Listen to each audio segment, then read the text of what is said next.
It seems the more we know, the more we realize how much we don't yet know, you know? Yet being the operative word.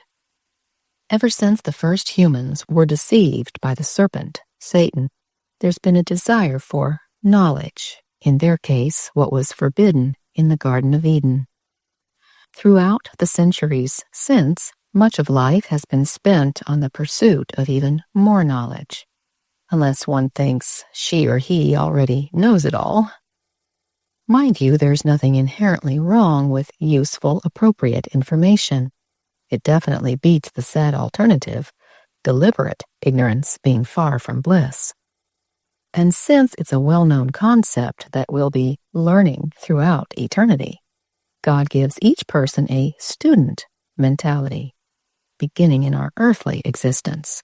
So we indeed learn what we indeed need to know for living on this planet.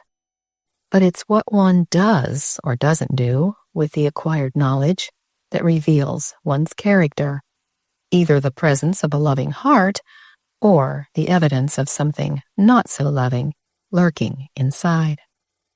What kind of persons are we? What is our actual reason for learning? Is a life of serious study just to know more facts, to hopefully feel even more self-important, in our eyes being better than others? Or is the goal of study to help others by sharing life-changing, life-saving messages? I guess one's answer depends on one's mindset. Is being number one the number one goal? Or is the objective to live so that everyone wins, aka everyone? When we've ever participated in a race, how does it feel to be left in the dust? Assuming that it's happened to everyone at least once. Most might answer, humiliating. If those feeling dusty are also feeling defeated, is the winner's win really an achievement? The harsh imbalance of one winner, one loser, or one winner, multiple losers, is a major reason competitive sports are frowned upon, except by those with a competitive nature. Then there's the race of life. Some have called it the rat race, a metaphor describing the behavior of rodents, running endlessly on a wheel that's going nowhere. At the end of the day, the rats may be exhausted, but they soon get back on the wheel. So do the overly ambitious who yearn for more and more stuff, higher status, fortune, fame, etc. The eagerness of certain active rodents to enjoy another wheel run have caused them to push off any other vermin that gets in the way. Scientists have noted that such discourtesy is apparently unintentional. Can the same be said of certain humans? Or have some actually stepped over others in attempts to be more successful? It's a rhetorical question, of course. I'm reminded of a half marathon that a friend and her husband registered for. They had agreed that they would cross the finish line together, holding hands. However, on the day of the race, when another participant took off running, shortly before the finish line, it sparked something in my friend's husband. So he took off running as well.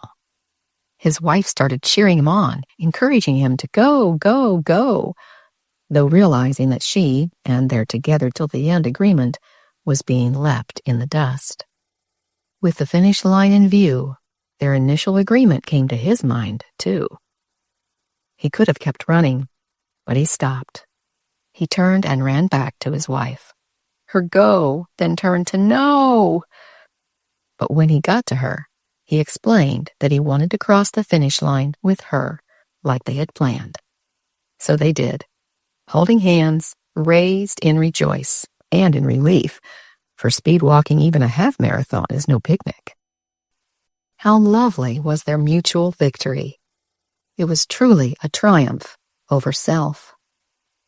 My friend saw in her husband the sweet, unselfish spirit of Jesus, sensitive to the feelings of others. He was following in the footsteps of the one who laid down his life for all of humanity.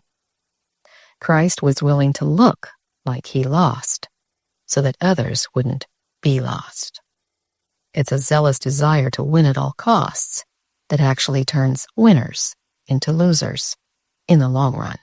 Pardon the pun. Sadly, don't we also have a tendency to run ahead spiritually? Again, let's check our motives. Are we studying just so we can feel enlightened while leaving others in the dark? Have the messages that we've been instructed by the Lord to share with the world been intellectualized in hopes of looking smarter than everyone else? The fact that it could be an inferiority complex that drives the ambition to look superior doesn't lessen the crime. Cramming more data into our own heads, keeping crucial information to ourselves while others still don't know the story of salvation, is basically running off while others are figuratively left in the dust. Doesn't that equate to spiritual gluttony? Feasting while others are starving? Biblical accounts of the feeding of the multitude clearly illustrate that blessings must be shared in order to be multiplied. Had the disciples merely divided the loaves and fishes among themselves, thousands would have gone hungry, including them. Similarly, shouldn't spiritual bread be generously and widely distributed, especially in these last days? Knowledge of final events must be told, and not just repeated to those who've known it for years. The missionary spirit shouldn't be missing. If it is, what is that saying? As we each head toward life's finish line, here's the bottom line.